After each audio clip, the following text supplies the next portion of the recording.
Frank J. Avella with Awards Daily. I'm thrilled to have the director of the film Monster, Kore-eda Hirokazu. Welcome. Thank you. Thank you. よろしく。 Congratulations. It's an incredible film. It's like putting a cinematic puzzle together. I so enjoyed it. I've seen it 3 times now. I wanted to start off by asking, I know the script is by Sakamoto, and except for your very first film, you usually write your own scripts. What made you want to make this film, and how much were you involved in shaping the story? What? この映画を彼のスクリプトで作りたいということだったんですけれど、どれだけそのスクリプトに手を入れましたかというか、一緒にこう作り上げましたか。僕が最初にプロットをいただいたのが2018年の12月なので5年前。そこからまあ撮影までに3年ぐらいかけて一緒にプロデューサー含めて4人で定期的にミーティングをしながら、脚本をこうディベロップしていくっていう作業をしました。ただ、いただいた段階でもう3部構成、母親、教師、子供っていう3部構成は出来上がっていましたし、音楽室で校長先生と主人公の少年が楽器を吹くというのも描かれていましたから、骨格はもう出来上がっていました。ただ、作っていくプロセスで、もともと映画の中には街を分断する形で大きな川が流れているっていう設定だったんですけども、東京の西の方の街で。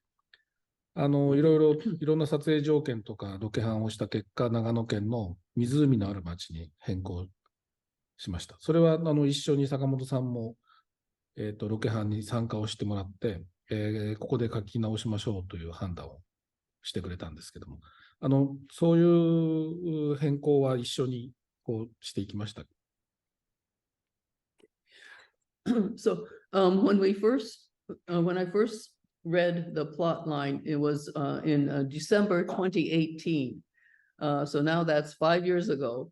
And then for about 3 years after that time, our 2 producers and he and I met regularly to work on the treatment of the story. But already the framework was made of the 3 parts, with the mother, the teacher, the children, points of view being sort of chapters in the film. And then the scene of the music room where the principal and the main character play music together, that was already in the script. There was, in terms of the location, there was, initially it was set in Tokyo with a large river dividing the town. But for various reasons, we couldn't shoot in Tokyo. So then we went location hunting and went to the lake where we were able to film the story. And I think it worked out very well that it was a lake. It was a town on the edge of a lake that we filmed. The monster in the film keeps shifting with each new angle of the story presented. And one of the main themes in the film is how quick people jump to conclusions when they don't have all the facts. And once they do have the facts, things get a lot more complicated than they initially seemed. I love that about the film. It's so important in today's culture. I wanted to know if that all had something to do with why you wanted to make the film. モンスターは随分変わりますね、見方によって。で、我々が非常に簡単に何かを決めてしまうっていうこと、すべての事実を知らないうちに決めてしまうっていうような要素があって、もっと多くの事実が分かったら、もう少し複雑な状況だっていうことをやっと理解できる、そういうような感じですけれど、今日の時代にはそれは非常に重要な点だと思います。皆さんが理解するのに。それはどういうふうに考えてらっしゃるんですか。そうね、その通りだと思う。だから、プロットが書かれたのは2018年でコロナの前だけども、多分コロナを経て、いろんなことがこうやって、もちろんこのリモートで話ができるというのは便利な側面もあるけれども、やはりそこから得られる情報が非常に限定的じゃない。で、やっぱり SNS の発達とともに、こう、人と人のコミュニケーションっていうものが非常に難しくなっている状況というのを、その危険性みたいなものをすごくこう先取りした脚本だったなというふうに、このコロナを経て映画が出来上がると強く感じています。Of course, it's exactly as you say. And this was this story was actually came about in pre-COVID times in 2018. But then we had COVID. We had a very major movements in terms of technology, where we can actually talk remotely like this very easily now. And it's become convenient to do so, but there's still dangers within that. And with social media being so prevalent, it's become more and more difficult to have actually person-to-person relationships. And there are certain dangers within social media. So I think this script actually foresaw a lot of the issues that we're dealing with now already in pre-COVID 2018. Yes, and the film addresses queer themes, I think, rather keenly. Can you speak a little bit about that? Because we don't see, there aren't a host of Asian films that do deal with queer themes. And I also want to ask you about working with the boys, because you got such rich and authentic performances out of them. And I wanted you to speak a little bit about that as well. で、クエアにのテーマ、もうあまりアジアの映画で見られないんですけれど、それについてお話を。それと、子どもたちが非常に豊かな、そして非常に本当に近いようなパフォーマンスを得られたというようなことについて。確かに今まで西洋に比べると、クイアをテーマにした映画というのは、そんなに多くは作られてこなかったと思うけれども、近年、この10年ぐらいは、アジアだと特に台湾でかなり多くの作品が作られてきてるし、日本でもいろんな題材を扱ったそのものがエンターテインメントの作品として作られてきているものはそんなになくはない。ただこういう小学生を主人公にしたものはかなりレアだとは思う。なので、まずこういう題材を扱うためにどういうふうなアプローチが適切かということを考えましょうというふうに話し合いをして、その LGBTQ の子どもたちの支援をしている団体の方に、脚本読んでいただいて、そことのディスカッションの中で、登場人物の主人公たちの輪郭をより鮮明に描いていくという作業をみんなでさせてもらいました。で、その上で子どもたちにもレクチャーを受けてもらって、いわゆるセクシャリティというのがどんなタイプのものがあるのかとか、もっと言うと性教育も含めてですけども、男の子が、第二次成長の時にどういう身体的な変化が起きるのかっていうようなことも含めて勉強会を開くというところから、湊とよりという2人の少年を役の子どもたちにも理解してもらうっていう、そういうアプローチを、コロナのおかげでというと言い方があれですけれども、ちょっと準備の時間がたっぷり取れたので、その時間を使って勉強できたのがとても良かったんじゃないかな、2人にとってもと思ってます。So I think that in the last 10 years or so, we have had some entertainment and other types of materials that have come out of Taiwan and Japan on the queer or topics of various sexuality issues. Perhaps not as many as in the West, but it's not as if there are none have come out. But I think it's kind of rare to have elementary school children be the main characters for this kind of topic. So I wanted to make sure that we were treating it appropriately, and we had people from an organization that supports LGBTQ children to read the script, and we discussed with them in terms of how to make the characters more authentic and how to make them more clearly understandable in the film. And the children also received lectures and information because they hadn't really had much sex education yet. So the different types of sexuality and how boys mature and how they develop, so that they can understand what the boys in the story were going through. And thanks to COVID, we had a longer time than we thought to prepare the film. So I think we learned a lot during that time, and it was very helpful for the film. Yeah, and there is one scene in particular, I don't want to give too much away, but it's in the abandoned vehicle where you have the two boys and feelings are being fought there, and it was so real. It was so well done, and the way you filmed it made it so powerful.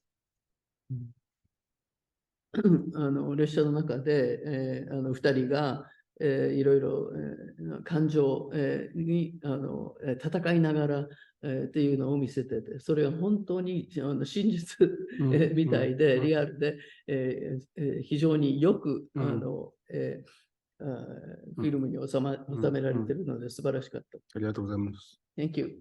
あの空間自体を、あの二人の一緒にこう、いろんなものを飾ってもらったんだよね。だからあの二人がどうあの空間を自分たちの本当の意味での秘密基地、あそこでしか自分たちの本当の気持ちが語れない、表現できない空間として、ちゃんと作ってもらったんだよね。それがとても大きかったんじゃないかな、あの環境が。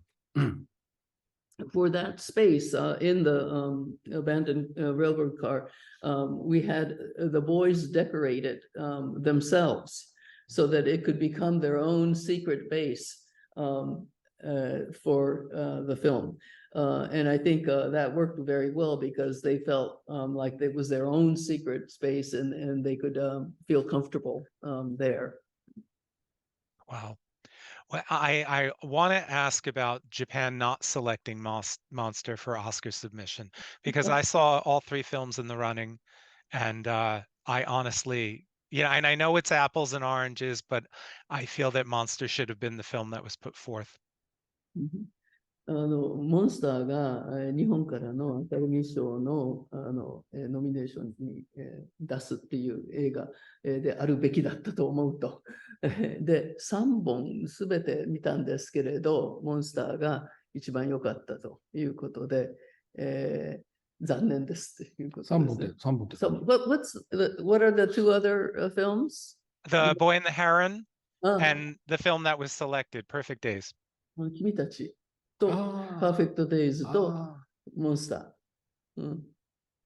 But wouldn't the Boy and the Heron be animation? No? It's both. 両方できる。君たち Yeah. So I didn't really have a question there. I just wanted to let you know how I felt. 私の気持ちを伝えたかったって、別に質問じゃないます。ありがとうございます。 Thank you very much. でも、パーフェクトデイズはいい映画だよ。But I think Perfect Days is a very good film. Oh, yes, very much so. I like Monster more.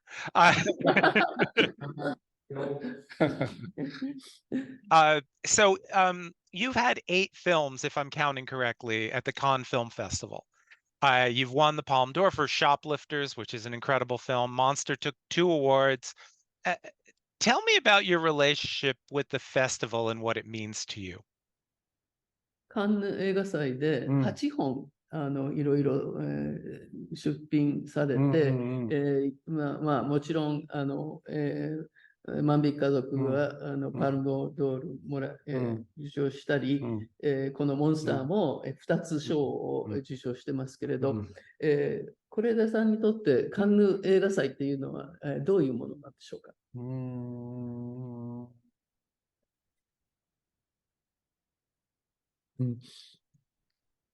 自分のキャリアにとってはとても大きなステージだし、あそこで評価をされると、やっぱり自分の映画がそれ以外の、プロセスを踏むよりは、とても遠くに届く、多くの人に届く、そういうこうハブとしてはとても重要なんですよね。それが一つと、あとはやはり非常にその褒められることも多いけれども、非常にこう厳しい目で自分の作品と自分の監督としての在り方というのをあそこで見つめ直す時間をいただけるっていう、何ができて何ができなかったのかっていうことがやはり非常に率直に語られる場所だから、自分が次のステップへ向かうためには大切だと思っている。For my career, it's been a very large stage for me. When I'm recognized at the Cannes Film Festival, then it's very far-reaching to many around the world. So for me, it's sort of a hub for that, to be recognized and to have my works be known throughout the world. And so it's a very important venue. But go ahead, I'm sorry. Though there are lots of people praising you, they're also very strict about criticizing as well. And it offers me an opportunity to review what worked, what didn't work, what I wanted to do, what I was able to do, what I wasn't able to do, because their opinions are stated in a very frank manner. So it really helps me in my next step in my filmmaking to be at the Cannes Film Festival. Wow. I wanted to ask a question about the truth, which I loved. You worked with two great French actresses, Catherine Deneuve and Juliette Binoche. What was that experience like? 真実で、2人の素晴らしい、フランスの、女優と働いてどうでしたか。とてもいい経験をさせてもらった。全くタイプの違う演技プランを持っている2人だったから、2人は。演じるっていうことについて学ぶ場所だった、撮影現場は。So it was a very wonderful experience for me. And the two of them have completely different styles of approaching acting. So it was a very good chance for me to learn about different approaches in acting and how they approached acting. Wow. Well, I'd be remiss if I didn't mention the late, great Riki Sakamoto, his gorgeous score. What was the collaboration with him like? Because I believe he was fairly ill while he was collaborating. 坂本さんとコラボレーションどうでしたか。彼はかなり病気が。そうだからもう普通には喋れない状況だったので、今回もお手紙のやり取りだけなんですよ、今回は。で、僕からの依頼も手紙と、仮に彼の曲を当てた DVD を、編集済みの DVD を送らせていただいて、それに返信が来て音源が届くっていう、そのやり取りを往復書簡のような形で何度か繰り返させていただいて出来上がりました。最初のお手紙に、とても面白く見た。で、音楽室で響く楽器の音がとても素晴らしいから、自分の音楽があれを邪魔しないように、存在したいと思う。で、今イメージしている、見終わってイメージしている曲が1、2曲あるから、まずそれを形にしてみるので、できたら送りますと。気に入ったら使ってください。気に入らなければ使わなくて結構ですっていう、そういうのが最初の手紙でした。So he was in a stage where he couldn't speak very well by then. So our exchanges were done by letters. And I would request something. And initially I made my request by sending a DVD with some of his music attached to as a score for the film. And then he would reply and give his opinions. And then we went through that kind of process several times. Particularly in the music room scene, where the principal and the boy plays music together. He said that he didn't want his music to interfere with that wonderful scene. And so he said he had one or two pieces in mind, and that he would send those to me, and then I could use it or not, depending on how I felt about them. Well, I want to thank you so much for taking the time to speak with me. I can't wait to see what you do next. 次の作品を楽しみにしてます。ありがとう。 Thank you. Thank you. Thank you. Bye-bye.